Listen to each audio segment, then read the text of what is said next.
Okay, guys. Now, we had a heap of tweets coming through last night, so I thought I can't just narrow it down to 4 or 5 or something like that. So I thought I'll try and get through as many as I can. I'll save a couple for the Sunday night show, but I thought I'll read a few out anyway. So James Blake says Jezza is the best footballer in the comp by a considerable margin.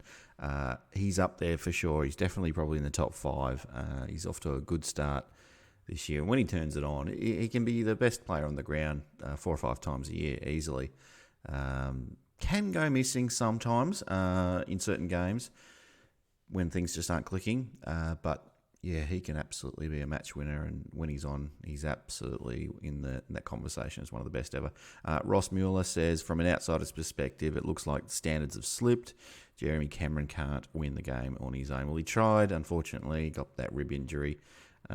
I don't think anyone can win a game on their own, unless you're Gary Ablett Senior, maybe.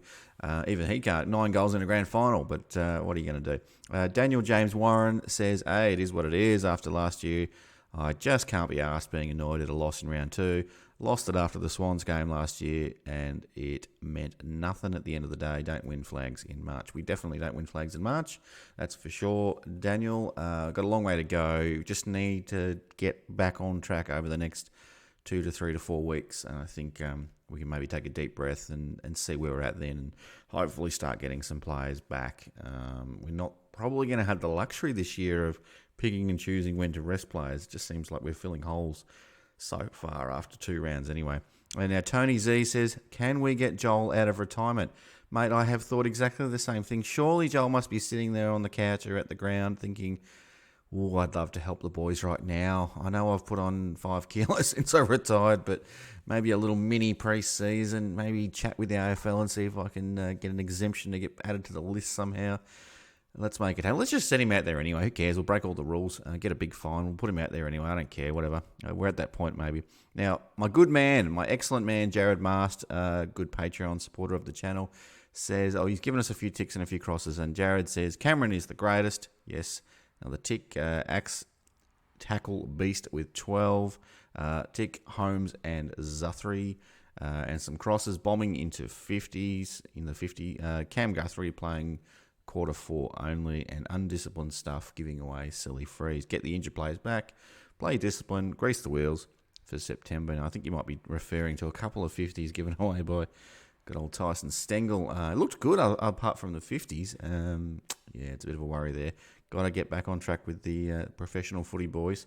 Who else we got? B at Mace Mount says, we had an absolute rubbish game, but we're missing key players, and that's having a major impact on us. Outcome would have been different if we had them. Yeah, look, it just seems to be the way we lose a good player in the first quarter, and we lose a good player, that was last week, and we lose a good player in the fourth quarter when he's absolutely firing, and we just can't take a trick. And we've got some massive holes in our defence, which is clearly evident by the amount of scores we're giving away in the first 2 weeks. But hopefully, fingers crossed, we get some players back soon, and then we don't trade them out for some more injured players. We just need a good run on it. But, it could be one of those years, unfortunately, so far, where it's just not happening on the injury front for us. Thanks, B. Bonnie says, backline was like Swiss cheese without Stewart and Henry. Apologies to Air Sav. I like the effort from Cameron and Baby Garth. Not overly concerned, but we need a win next week to ease my mind. Bonnie, our minds need to be eased. We need some wins, Bonnie. How are we going to... we got to get back on the winners list. I know even if we win next week, it will say, it's just Gold Coast and we're still 1 and 2, and we'll be playing Hawthorn after that maybe. Yeah, we've got to get 2 and 2. I think we will, but goodness me if we don't. If we don't, anyway. Tom Parker says, I'm not sure why everyone is acting like we're playing with our full squad. We're basically playing with a 25-point handicap. I think you're right, and we haven't lost games by a hell of a lot, have we? I think we've probably averaged losing margin of maybe 15 or something like that for the first 2 games, so maybe not even. Yeah, something like that anyway. You take that most weeks. If you're going to have a loss, we're still in the contest, even against Collingwood for 3 quarters, and maybe it would have been different if we had those players not getting injured or hobbling for the rest of the game. We're not getting smashed, which is something that's encouraging, but we do need to be winning some games at some stage. Okay, Nikki says, positives, Jezza is elite, Zuthri was brilliant, Ball movement was okay at times. Yeah, I thought ball movement was pretty good. Negatives, pressure, Sava Radigalea. I thought he was okay. Missed shots at goal. No Tom Stewart. Well played, Carlton. We go again versus Suns next week. Yeah, we missed a few shots at goal. I think we kicked... Did we still kick more than we missed? Unfortunately, the Jack Bowes one at the end, I felt bad for the guy. I thought, the last thing you want in your first game for a new club is to miss a set shot from 15 metres out. And I shouldn't have said it because I reckon I jinxed it. And clearly he just absolutely mongreled it. But I'm not. He played pretty well, so I'm not going to judge him just for that one shot at goal. We should have done more throughout the game, and I'm not just going to put it all on one guy for missing that shot. Anyway, no, not Tim says Bowes a huge positive. Sav is going to take a while, but will be worth it. Henry and Rowan playing for the same spot. Feels out of balance down there. Zuthgret's better with each game. The way he attacks the ball and defends one-on-ones is ferocious. Team needs to be more proactive. I agree about the Henry Rowan thing. I did question why they were both in the side. I guess it's early days and you may be just seeing how things go and you're trying a few things. I think we'll end up settling on one of them though. I don't know which one it'll be at the moment. I thought Henry might... He started really well in the practice game against Hawthorn. Probably hasn't come on or hasn't played as well since then. So, whether he'll still be there, I don't know. Like Rowan showing a bit more signs of age. I think maybe just struggling to get down to the ball a bit more. And but again, these older players are going to take a little bit longer to warm up their bodies throughout the season, and hopefully they'll come good towards the end. Tony Billett says, Scotty's presser fills me with confidence. There's something coming, and if the shift works, you'll see a dominance similar to last year. Thoughts? Tony, I don't think we're going to see 16 straight wins. I think if we're waiting for that to happen when we're 5-4, and okay, we'll win the next 16. That doesn't happen, mate. That's I don't know, how many times does that happen? Every 5 years for a team in the AFL. For Geelong, I don't know how many times does that happen. Once every 15 years in this era. It's I don't think it's going to happen again anytime soon. I don't think. I'd love it if it did happen, Tony. Now, Brendan Vella says, I can see why we chased Hopper in the off-season now. We need someone who can get first hands on the ball. The VFL lads should be buzzing because the carrot is there. Look, I think if you're in the VFL and you're playing pretty well, you should be thinking you're a possibility, especially with all the injuries and some fluctuating form. I think Parfitt might be thinking about, I'll have a good crack in the VFL this week and I'll get back in.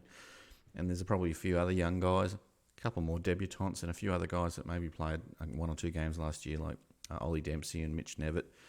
Jai Clark's, he might be waiting at some point this year to get his game. I still think he'll play 5 or 6 games, Jai Clark, this year. But I want to see a bit more from Ollie Dempsey and Mitch Nevitt. I want to see them have some opportunities. I'd love to see Cooper White, who made his debut last night. I'd love to see him get more opportunity as well. A couple more.